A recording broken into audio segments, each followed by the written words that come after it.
Selamat datang di channel Andre Tunggal. Dan kali ini kita ada dalam format yang berbeda dari biasanya, teman-teman. Saya akan persembahkan kepada Anda sebuah obrolan yang sangat fruitful banget. Dan orang bilang bahasanya adalah daging semua. Teman-teman, saya persembahkan kepada Anda seorang teman bernama Kumaila Hakimah. Dia adalah seorang yang belakangan ini ramai dibicarakan di sosial media. Karena katanya, mohon maaf, banyak yang menuduh dia adalah seorang penghujat agama.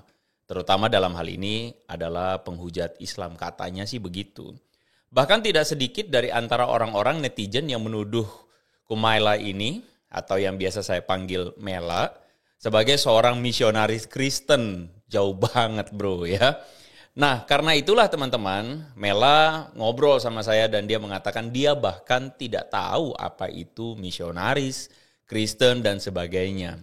Well, obrolannya akan sangat berbobot banget, obrolannya akan sangat seru banget, dan di situ kita akan sama-sama berbicara antara dua orang yang memang berasal dari dua agama yang berbeda. Yang satunya seorang Muslim, dan tentu saja saya adalah seorang Kristen. Karena berbeda agama, tidak harus kita berantem. Karena berbeda agama, tidak harus kita merasa paling benar satu dengan yang lain. Kita bisa tetap saling berkomunikasi dengan baik. Dan saya berharap obrolan ini akan menjadi sesuatu yang jadi berkat buat Anda semua.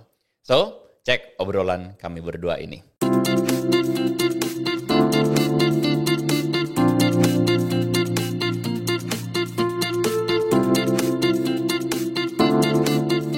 Selamat siang Ko Andre. Selamat siang, Mela. Terima kasih sudah bersedia untuk aku tanya-tanya. Karena mungkin pertanyaan-pertanyaan aku nanti akan nggak tahu mungkin konyol atau kekanakan gitu. Mula-mulanya aku mau curhat dulu dikit soal beberapa bulan belakangan ramai gosip bahwa aku adalah misionaris Kristen. Nah tapi aku nggak ngerti nih misionaris itu apa dan kerjanya apa dan segala macam lainnya lah. Nah aku lihat kan Ko Andre ini adalah orang yang aktif nih dalam dakwah kekristenan gitu. Boleh nggak kenalan dulu Ko Andre itu siapa, peran sosialnya apa gitu di dalam dunia Kristen? Jadi gini, untuk membicarakan tentang sebuah keagamaan itu kan niche banget di negeri ini, apalagi kalau ngomong Kristen, niche banget. Artinya adalah sulit untuk kemudian as it is membicarakan kekristenan. Dan kita menghadapi satu realita bahwa di Indonesia ini ada sebagian orang-orang yang kemudian mendiskreditkan kekristenan. Okay. Ada kelompok tertentu lah gitu ya, yang kemudian menjelek-jelekan Kristen dan sebagainya. Jadi gue punya keunikan muncul di sosial media itu karena narasi-narasi ketika orang menghina atau merendahkan ajaran Kristen, nah gue kasih penjelasan gitu Mel. Jadi gue adalah kebetulan orang yang suka dengan belajar, suka untuk mempertanyakan agama, suka mempertanyakan iman sendiri, mempertanyakan kekristenan juga. Anyway, gue dulu waktu gue pernah ateis satu kali. Okay. Begitu ceritanya. Forbidden nggak ngomong ini? Enggak dong, tidak ada yang forbidden di sini. Gue pernah ateis satu kali dan sempat ada masa-masa agnostik. Meskipun gue adalah seorang yang melayani di gereja. Nah, kalau yang melayani di gereja itu namanya pendeta? Atau apa? Tidak selalu, tapi bagi khalayak umum disebutnya pendeta. Oke. Gitu, tapi bagi sebagian kultur kekristenan itu disebut juga sebagai penginjil. Oh, jadi itu bukan jabatan formal di gereja ya? Itu jabatan formal yang sifatnya diatur oleh gereja masing-masing. Dan itu digaji nggak? Karena soalnya tuduhan ke aku tuh ini Kumaila nih misionaris gereja yang digaji gereja gitu.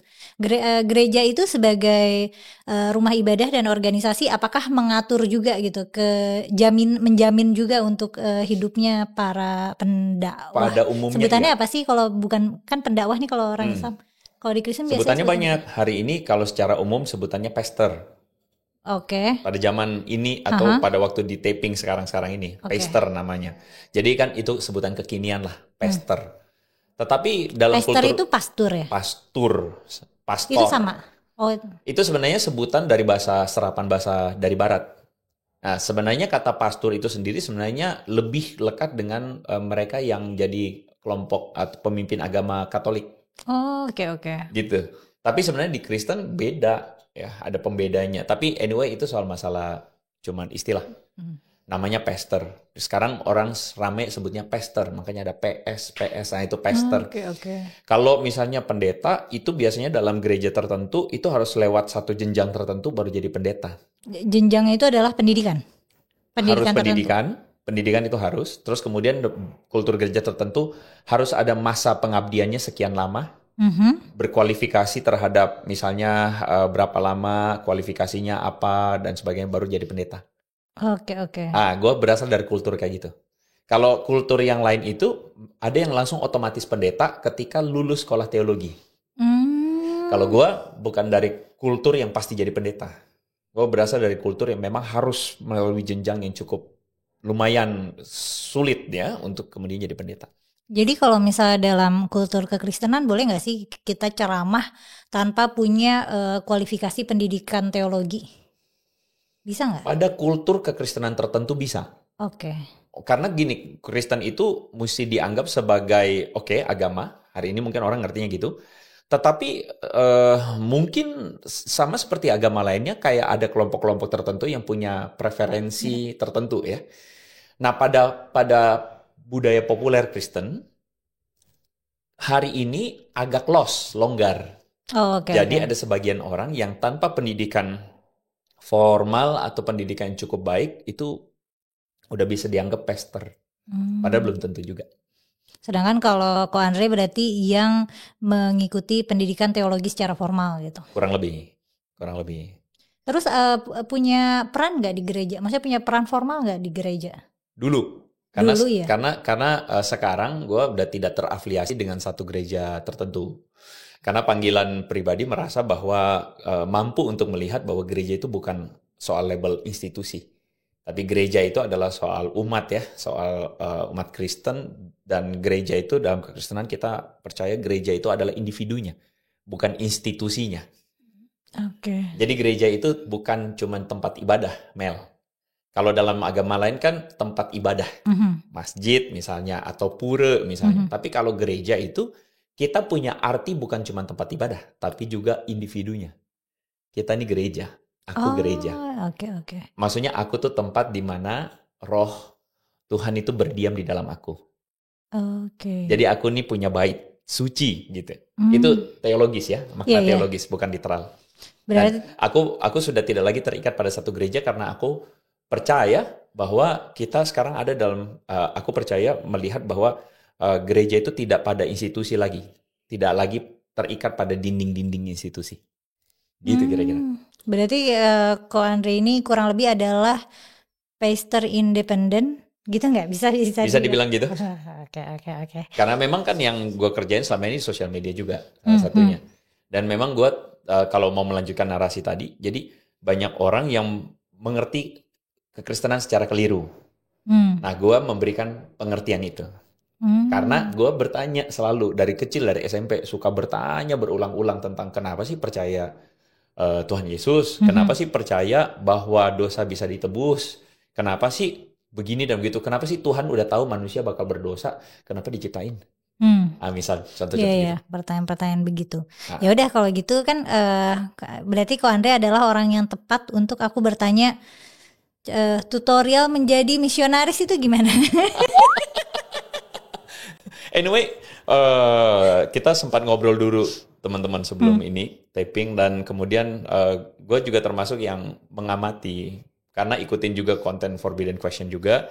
Terus Mela ini dibilang bahwa dia agen misionaris. Iya, nah terus aku nggak ngerti, banyak sekali yang tidak aku mengerti. Pertama, kenapa sampai pada kesimpulan itu, dan misionaris itu apa? Maksudnya ya mungkin artian umumnya itu orang yang menyebarkan ajaran Kristen kan ya. Iya. Tapi maksudnya itu apa dan bagaimana mekanisme kerjanya, bagaimana pendidikannya, itu aku nggak ngerti. Katanya Kumaila ini adalah agen yang pokoknya dibesarkan oleh gereja, digaji gereja dibiayain untuk menghancurkan Islam dari dalam gitu. Itu kan misi yang sangat misi yang sangat besar gitu. Berarti kan kayak lagi ada war gitu ya kayaknya ya. Kayak Kalau itu bener ya, berarti kan mereka harus nego sama orang tuaku dulu nih. Orang tuaku tuh kan agamis banget. Orang tuaku sangat agamis dan religius. Itu gimana mereka hire aku waktu kecil, suruh Mela hafal Quran gitu. Aku nggak ngerti, makanya sampai pada kesimpulan itu. Terus aku juga sepanjang pendidikan aku tuh ya aku di pesantren dan kuliah aku tuh studi Ilmu Quran tafsir. gitu, ilmu tafsir. Bagaimana dengan background aku dan background keluarga aku dan segala pengalaman aku, kesimpulannya ke misionaris Kristen. Nah, aku jadi pengen nanya juga, emang ada ya dalam kultur Kristen gitu, dalam tradisi Kristen ada gitu misionaris undercover gitu? ya. Ini layer banget nih pertanyaannya nih. Iya benar. Ya, Karena pertama, aku tidak tahu apapun apa tentang itu. yang pertama mungkin sekadar sebuah jawaban cepat dan singkat untuk kemudian membuat orang-orang yang kemudian menuduh Mela adalah misionaris. Pertama, gue nggak punya kepentingan apa-apa untuk membela seandainya Mela adalah misionaris. Gue nggak punya kepentingan untuk membela itu sama sekali. Kenapa ya? Karena buat gue adalah kalau gue berbohong itu adalah sesuatu yang melanggar integritas gue sendiri secara pribadi, ya kan? Jadi for sure sebagai seorang yang tahu dunia kekristenan, tahu juga bahwa Mela pasti bukan misionaris. Kenapa? Tadi kita ngobrol, aku tuh nggak tahu apa-apa tentang Kristen. Karena dari tadi kelihatan Mela memang tidak tahu apa-apa tentang kekristenan. Ya, Mela cuma tahu kekristenan itu adalah salah satu agama dan apa yang diketahui secara orang pada umumnya, orang Kristen menyembah Yesus, begitu kan ya? Mungkin let's say itu tempat beribadahnya gereja dan teman-teman bisa ngukur bahwa Mela taunya segitu gitu loh. Bener, makanya aku nggak pernah ngontenin. Maksudnya aku tidak pernah mendakwahkan kekristenan gitu, ngasih tahu ajaran Kristen tuh gini-gini. Ya karena aku nggak tahu apa-apa gitu. Kalau misalnya ada kejadian aku pernah cerita tentang Ibu Maryam, itu kan figur di Islam juga gitu. Aku menceritakannya dari sudut pandang Islam gitu, bukan sudut pandang Kristen gitu. Ya, jadi untuk menyebut Mela adalah misionaris itu menurut gua itu adalah claim, which is claim itu adalah sesuatu yang diklaim belum tentu benar. Itu adalah klaim putus asa. Soalnya katanya aku tuh nemu sumbernya. Ada yang ngasih tahu nih misionaris C5, C6 gitu. Pernah dengar nggak? Tahu. Nah, katanya mereka dapat ceritanya tuh dari situ. Tapi itu tuh terlalu konspiratif bahkan untukku gitu ya. Ya, jadi begini. Pertama gue mesti jelasin dulu bahwa bermisi atau agama misi, misionaris itu dari misi itu. Oke. Misionaris itu berarti orang-orang atau kegiatan untuk menyebarkan mission. Mission itu seringkali dianggap itu adalah sebuah kegiatan menyebarkan agama dan dari perspektif agama Kristen itu adalah salah satu memang mandat yang diminta untuk dilakukan oleh orang percaya, yaitu memberitakan tentang Yesus dan ajarannya. Oke. Jadi misionaris itu jabatan formal bukan? Kayak jabatan Sebenarnya itu tidak pernah jadi jabatan formal. Oh, okay. Sebenarnya bermisi itu adalah tugas semua orang Kristen. Tetapi kemudian melembaga dan jadi formal ketika ada orang-orang yang memang mengkhususkan dirinya menjadi orang yang mengabarkan Yesus, misionaris, dan dalam kultur budayanya adalah kita mesti mengerti ini dari perspektif dulu ya, kekristenan itu kan barat. Sebenarnya kalau kita tarik lebih jauh, kekristenan bukan barat. Iya, benar. Tapi kemudian kan kekristenan bertumbuh subur di barat ya dalam kultur Eropa. Dan dalam kultur Eropa itu, anyway, sorry gue mesti disclaimer lagi, tidak semua kekristenan kultur Eropa ada yang namanya ortodoks. Timur ya, tapi yang kita kenal hari ini lebih banyak barat ya. Dari Katolik maupun Protestan itu kultur barat. Nah, yang kultur barat ini ada satu atau ada sebuah upaya mereka untuk menyebarkan misi, memberitakan tentang Yesus, dan itu perlu kita mengerti ada unsur kolonialismenya hari itu, di mana orang Barat berpikir bahwa ke daerah baru itu orang-orang terbelakang. Paham ya maksudnya? Oke. Jadi misinya itu sepaket dengan kolonialisme pada saat itu. Mengikuti cara pikir orang Barat. Oke. Bukan sepaket dengan kolonialisme, maksudnya adalah mengikuti cara pikir orang Barat waktu itu. Cara pikir orang Barat waktu itu adalah, gua mau men-civilize. Jadi karena kan dulu kan ada isu-isu perbudakan yang dianggap bahwa kalau misalnya orang bukan kulit putih terbelakang dan sebagainya. Jadi ada unsur itu. Sehingga misi itu adalah kayak kegiatan seperti mulia untuk kemudian membuat orang-orang yang di daerah-daerah terpencil ini diselamatkan. Paham ya maksudnya? Iya. Karena ada pandangan, sekali lagi ini bukan produk Kristen ya, tetapi ini produk budaya. Produk budaya menganggap bahwa orang Barat itu lebih terpelajar, lebih berpendidikan, lebih civilized daripada orang-orang Timur atau orang-orang di daerah Afrika dan sebagainya. Jadi misi itu didasari atas semangat, sebenarnya ada baiknya. Mau menyelamatkan orang yang di pelosok di terpencil itu gitu. Jadi itu misi, dan cara menyelamatkannya adalah pada waktu itu cara memahami orang Kristen adalah dengan menjadikannya percaya Yesus. Oh, aku pernah baca cerita berdasarkan kisah nyata. Jadi dia itu mungkin kayaknya misionaris ya tugasnya.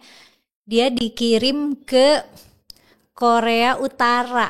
Tapi dia kerjanya itu guru bahasa Inggris. Tapi sebenarnya dia punya misi. Aku lupa apakah itu misi pribadi atau tugas dari gereja. Tapi dia punya misi untuk mengenalkan warga Korea Utara terhadap kekristenan gitu. Berarti semangatnya gitu ya, mau menyelamatkan. Karena melihat mungkin warga Korea Utara nih teropres gitu dengan kondisi.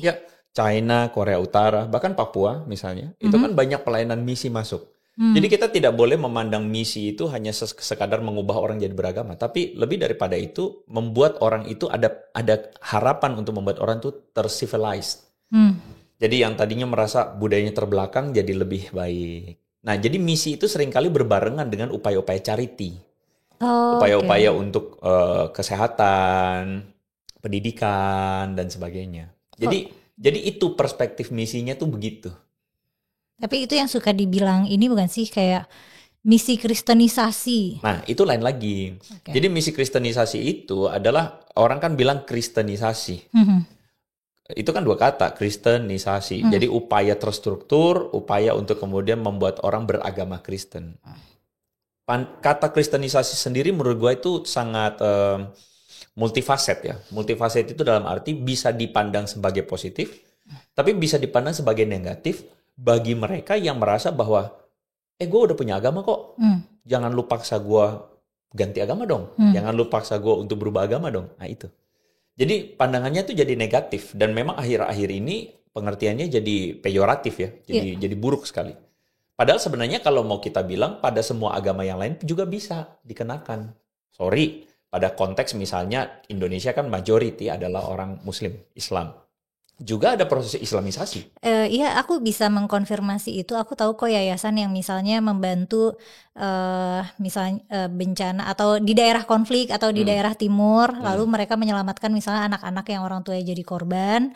Kemudian ya anak-anaknya diasuh gitu di panti asuhan, tapi kan karena panti asuhannya berasaskan Islam, ya anak-anaknya jadi diajarin agama Islam gitu. Maksudnya kan in a way itu kan islamisasi gitu, tapi kan itu charity.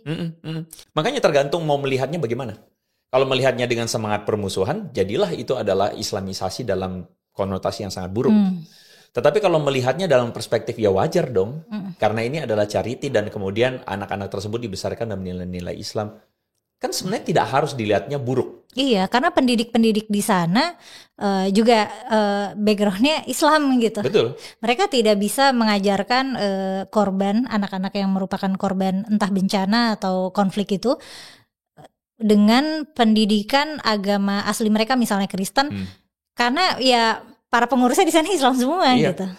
Nah, sama dalam kristenisasi atau yang namanya misi ini seringkali muncul itu yang tadi gue mau bilang, bahwa ada sebuah tendensi untuk melihatnya secara negatif. Hanya karena merasa bahwa ini saya sudah punya agama, kamu jangan bikin saya murtad gitu. Nah, dan itu somehow terjadi ketika ada orang-orang juga yang menafsirkan kekristenan itu dan merasa bahwa menanggung misi mulia untuk menyelamatkan orang dari penghukuman atau dari neraka gitu. Makanya yang tadi maaf kok bro, yang tadi Mel bilang, iya bro banget kita emang. Itu terlepas saudara ya. Jadi yang tadi Mel bilang tadi C5, C6 dan sebagainya, itu adalah salah satu metode misi yang kemudian dilakukan oleh kelompok tertentu. Sekali lagi, salah satu metode. Jadi interpretasi misi orang-orang tertentu yang kemudian mau untuk menyebarkan Injil dengan maksud, sekali lagi ya, menyelamatkan orang. Bukan maksud untuk membuat orang tuh murtad. Memang tidak bisa dipungkiri, bisa jadi ada perasaan bagi kaum beragama tertentu kemudian merasa dimurtadkan. Itu konsekuensi logis, gitu kan ya. Tetapi sebenarnya kita harus melihat bahwa ini adalah dua jembatan, ada satu jurang nih yang misahin kita, yang akhirnya saling menaruh curiga bahwa kamu mau mencelakakan saya dengan membuat saya pindah agama. Oh iya, karena konsepnya tentang keselamatan itu sudah berseberangan gitu. Iya. Nah, jadi konsep C5C6 ini adalah konsep di mana mereka sadar bahwa ada resistansi dari kelompok beragama tertentu. Oke, katakanlah di sini Muslim. Sehingga mereka tuh menyadari bahwa kalau gitu gimana sih caranya supaya Injil tetap bisa diberitakan. Oke. Nah, akhirnya ada sebuah pola-pola yang dikembangkan, yaitu dengan misalnya, enggak apa-apa tetap Kristen, tetapi masih tetap bisa sarungan. Jadi tetap masih bisa pecian. Oke, tapi secara identitas Kristen atau menyamar jadi Islam? Pada interpretasi, sekali lagi interpretasi paling ekstrim, tetap seperti Muslim. Oh, apakah mereka ditaruh di institusi-institusi Islam gitu ya? Ditaruh di pesantren? Sebenarnya dugaan untuk sampai segitunya tuh tidak. Karena tidak itu effortnya besar banget. Dan coba bayangkan, maksudnya itu effortnya sudah besar banget, resikonya kan maksudnya tinggi banget karena membicarakan isu agama. Sekali lagi, hari ini isu sensitif agama tuh tinggi banget, ya kan? Tapi sebenarnya kan dulu nggak sebegitunya banget. Nah, makanya itu ada cerita-cerita masa lalu yang mau dibawa ke sini, ke hari ini nih. Supaya untuk kayak melanggengkan kecurigaannya justru ya. Gitu. Nah, kalau Mela tanya, ada nggak yang kayak begitu sekarang? Pertama, gue mau mengatakan bahwa gue cukup mengerti dunia kekristenan, cukup mengerti dunia misi. Apakah yang kayak begitu ada? Menurut gue itu ada perorangan. Kalaupun masih ada. Jadi kayak misi personal. Misi personal. Tapi sebenarnya kalau mau bilang sampai bagaimana banget, gue merasa bahwa itu sudah cerita 2 dekade lalu. Itu sudah cerita dekade lalu, 2 dekade lalu, yang hari ini sebenarnya menurut perspektif gue secara pribadi, orang pandangannya sudah mulai lebih baik kok tentang misi itu sendiri. Dan sebenarnya tidak harus kan kemudian kita itu memaksa orang atau istilahnya membuat seakan-akan orang itu pindah agama ke Kristen gitu. Karena tidak selalu misi itu begitu juga. Ada juga misalnya di dalam kekristenan misi itu tidak selalu ujung-ujungnya harus kemudian membuat orang percaya Yesus. Tidak Tapi harus. apa ujungnya? Cuman charity aja. Jadi kayak menyebarkan kebaikan aja. Iya. Karena di dalam kekristenan itu kan Tuhan Yesus tuh bilang bahwa kamu tuh telah mengasihi aku, kamu memberi aku makan. Terus kemudian orang-orang tanya, kapan kamu memberi engkau makan? Waktu kamu memberi makan pada orang-orang yang lapar ini. Kamu telah memberi aku pakaian. Kapan kamu kasih pakaian? Waktu kamu memberi pakaian kepada aku ketika aku tidak punya pakaian. Kamu mengunjungi aku dalam penjara. Loh, kapan engkau masuk penjara? Ya waktu orang-orang dalam penjara ini kamu kunjungi. Itu indah sekali sebenarnya. Iya. Jadi sebenarnya gini, sekali lagi di dalam tiap agama pasti akan ada interpretasi radikal. Interpretasi yang orang bilang mentokanan. Ya kan? Nah, interpretasi mentokanan itu yang sebenarnya kita lihat. Misalnya yang mungkin dalam kasus orang yang menuduh Mela adalah misionaris, ya itu. Interpretasi mentokanan itu. Yang menganggap bahwa ada orang-orang tertentu yang mau memurtadkan kami begitu ya sebagai muslim. Makanya tadi gue bilang itu interpretasi putus asa. Interpretasi putus asa maksudnya apa? Sorry, maafkan ya. Tapi maksud gue adalah maksa banget gitu. Kemudian seakan-akan membuat Mela ini didasarkan pada sebuah kecurigaan masa lalu yang begitu parah, lalu tetap dipelihara seperti api dalam sekam, lalu kemudian seakan-akan disematkan nih Mela begini. untuk mempelajari Islam secara formal itu menghabiskan seluruh masa muda aku. Aku nggak kebayang untuk belajar dua agama terus membawa misi. Dan ada juga di suatu thumbnail gitu, aku lagi buka YouTube terus homepage-nya di awal, ternyata selain hafal Al-Quran, Kumaila juga hafal Alkitab. Wah, apa lagi ini? Jadi kayaknya interpolasi dari isu itu tuh meluas, tapi aku sendiri juga tidak bisa membela diri lagi-lagi karena aku nggak tahu aku harus membela dirinya dari mana. Bagaimana, gitu. ya. Jadi untuk belajar Alkitab itu sebenarnya tidak mudah. Dalam budaya hari ini di Indonesia ada sebagian orang menganggap telah selesai sekolah Alkitab dalam waktu 3 bulan, 6 bulan. Oke, sekolah Alkitab itu kurikulum dasarnya gimana? Sebenarnya yang terjadi di Indonesia hari ini sudah mulai ditertibkan. Oke.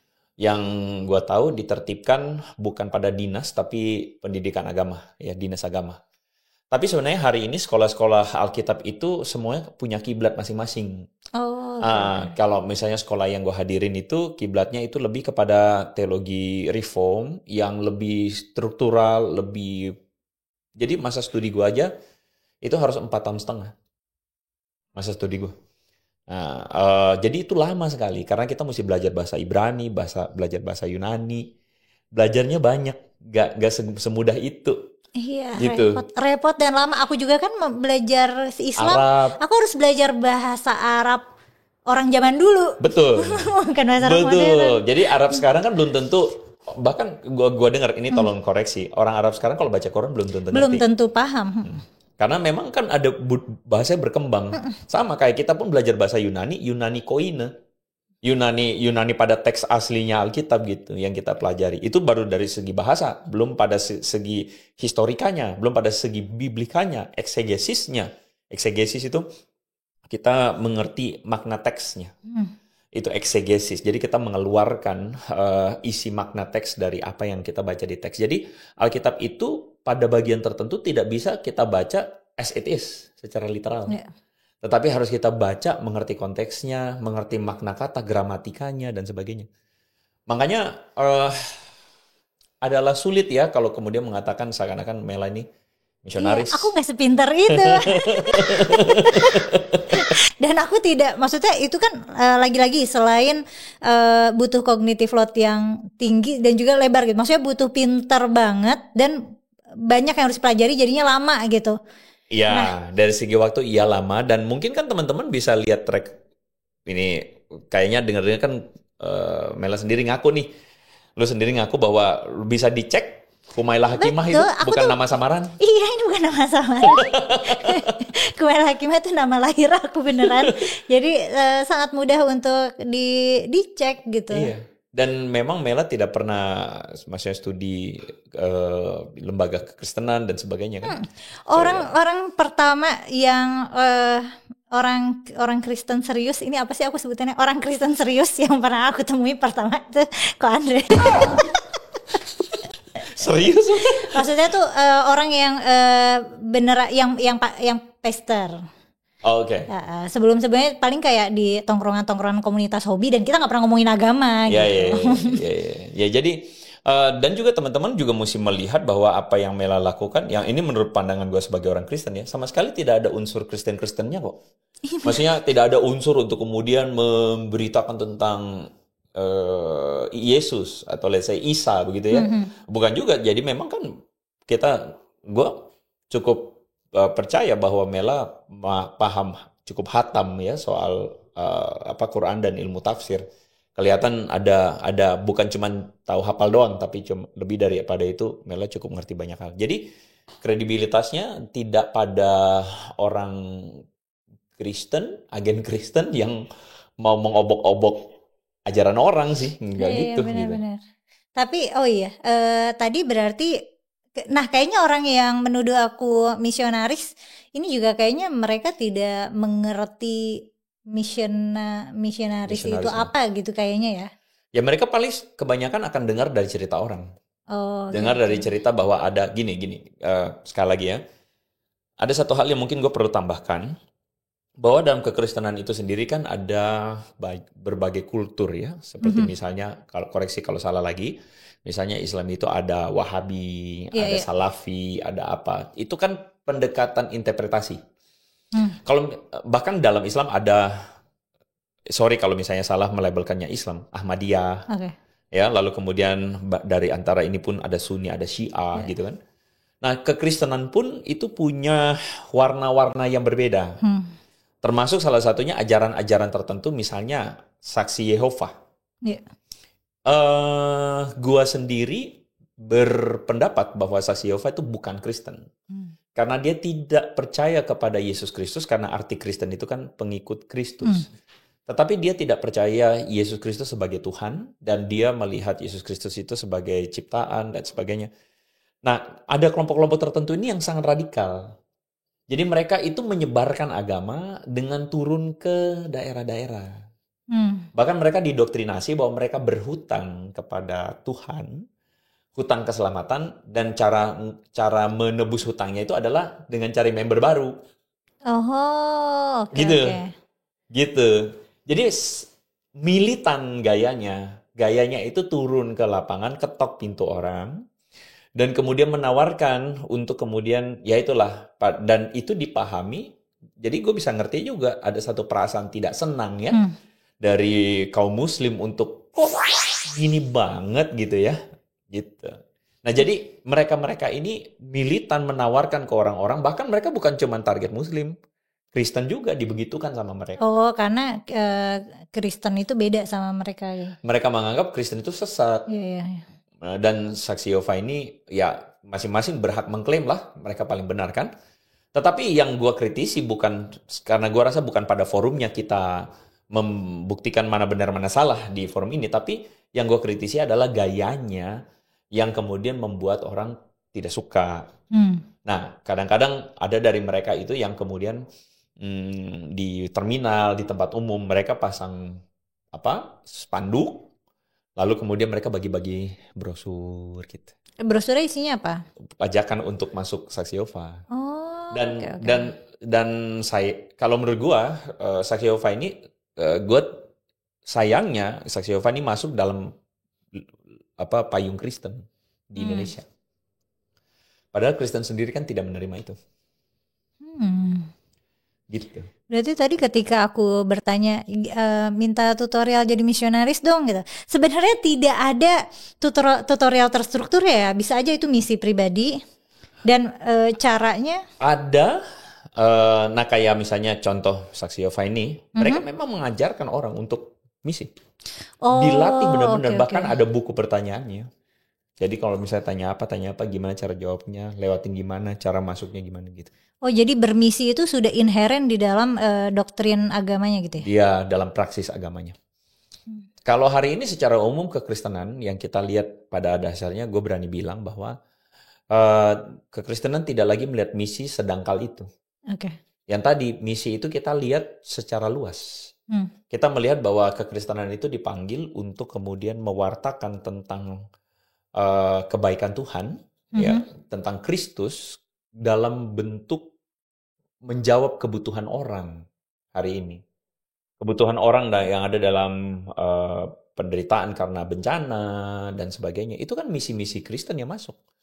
Kalau kita mau bilang bahwa nggak boleh karena kamu Kristen, wah repot itu.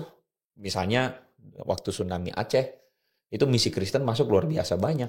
Dan kita nggak bisa bilang misi Kristen masuk untuk mengkristenkan orang Aceh, tidak. Cuman bantu kok. Cuman ngebantu. Dan gue kenal baik sama orang yang jadi koordinator lapangannya. Kenal baik. Dan dia bilang itu masuk luar biasa. Kenapa? Karena dasar humanitas. Misi Kristen pun kalau kita lihat misalnya ya dari universitas, layanan rumah sakit, itu kan semua didasarkan atas semangat seperti Yesus. Kenapa? Misalnya tahu cerita perawat hari ini kan namanya suster. Iya. Suster itu dari mana budaya suster? Itu budaya orang Kristen yang merasa bahwa Yesus itu kemana-mana menyembuhkan orang, merawat yang sakit, merawat yang lemah. Jadi mulailah pelayanan kesehatan publik. Jadi mulailah ada orang-orang yang mendedikasikan dirinya untuk merawat orang-orang yang tidak punya rumah, yang sakit. Itu kan gerakan kekristenan. Yang tidak harus ujung-ujungnya adalah ayo masuk Kristen. Kan tidak selalu.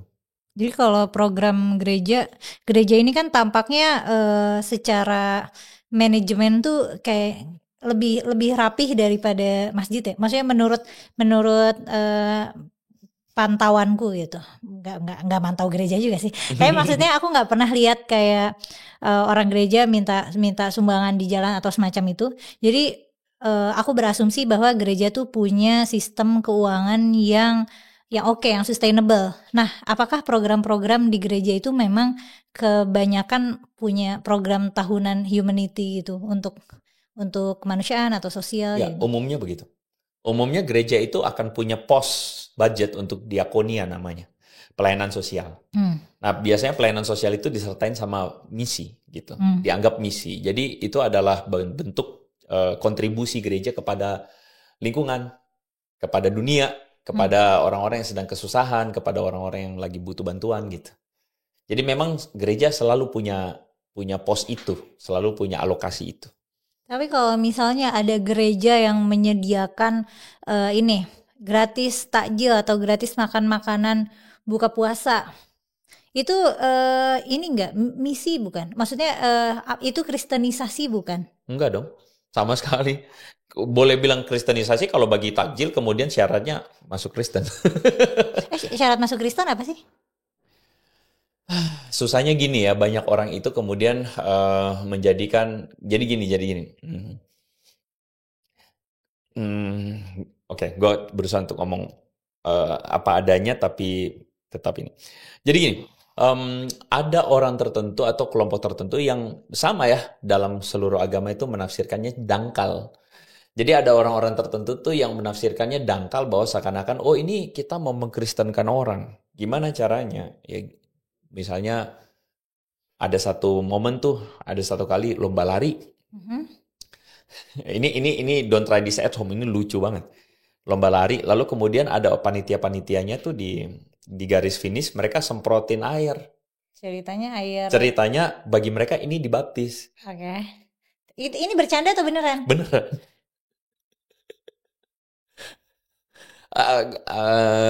Mohon maaf kalau misalnya ada yang merasa bagian dari kelompok tersebut, ya mohon maaf. Tapi kan gimana itu event lari lomba gitu. lari, kalau kalah disemprot? Bukan, jadi yang lewat garis finish disemprotin. Oh, jadi kayaknya kalau kena air itu jadi orang Dibaptis, Kristen. iya. Maksudnya nggak perlu jadi orang Kristen untuk kemudian kita melihat ini aneh. Iya. Bahkan non-Kristen pun lihat, kok gitu sih? Masa cuma karena disemprot air jadi Kristen kan? Enggak. Nah, jadi ada sebagian orang tertentu memang tuh pengajarannya nyeleneh.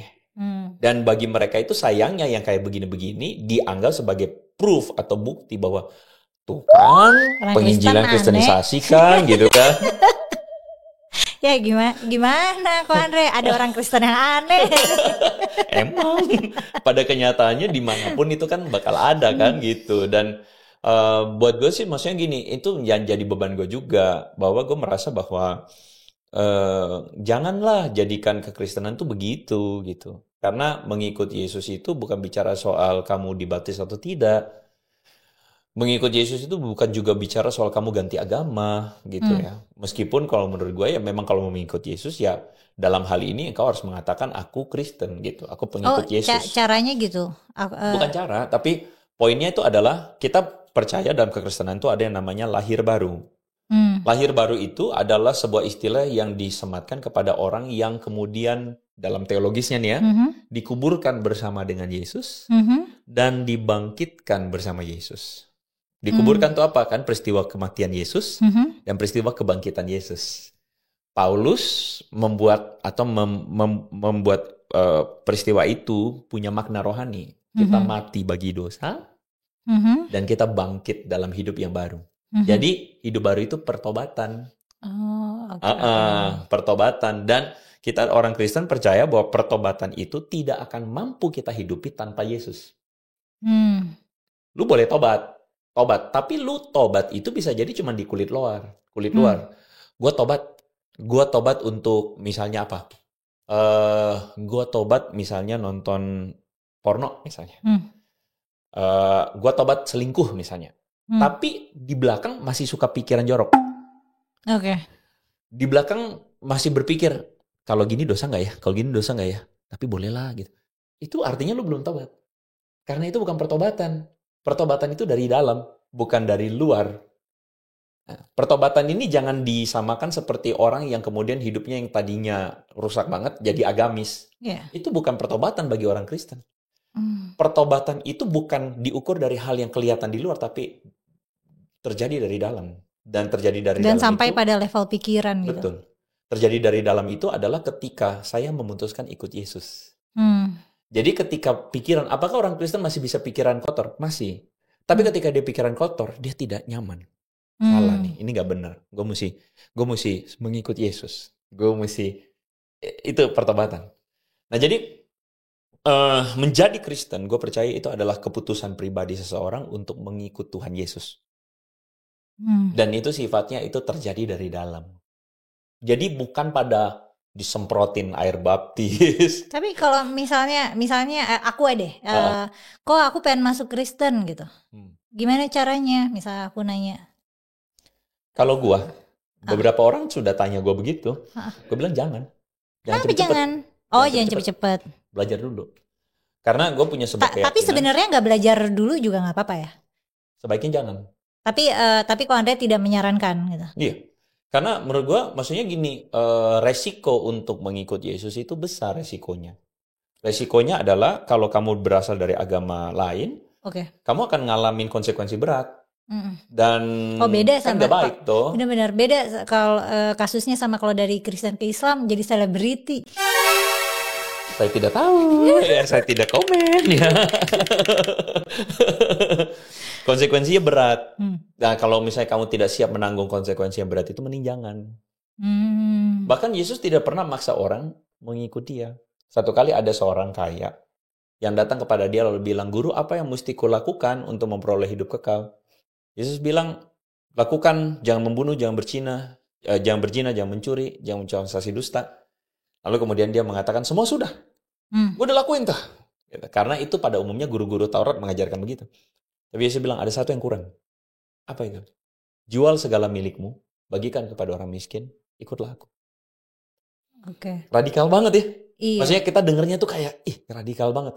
Artinya mengikut Yesus bukan soal jual harta, bukan. Tapi maksudnya Yesus bilang keseluruhan hatimu harus ikut aku. Nah lalu kemudian firman Tuhan mengatakan orang ini pergi meninggalkan Yesus karena banyak hartanya. Atau dengan kata lain, karena dia masih suka cinta. Dia masih cinta akan uang. Cinta akan, mungkin kalau kids zaman now masih suka hedon. Gitu. Nah Yesus bilang, ya sudah, dia memandang orang itu dengan kasih. Artinya apa? Mengikut Yesus itu bukan sebuah, dalam tanda kutip, lu ikut gak? Kalau gak lu neraka lu. Gue gak memandangnya begitu. Tapi itu adalah sebuah pilihan. Kamu mau ikut jalan yang benar dengan menyangkal diri, menyangkal dosa, atau kamu mau mengikuti apa yang jadi suka-suka kamu gitu. Gitu ya. Jadi itu butuh sebuah komitmen kuat banget tuh Mel. Kalau komitmennya gak siap kuat, gak apa-apa. Gak usah. Sama ini kok. Suka ada komentar yang aku nggak terlalu ngerti ketika ada komentar yang bilang gini, "Kumaila kamu salah, Kristen itu agama. Kristen itu bukan agama, Kristen itu pengikut Kristus," gitu. Ya itu.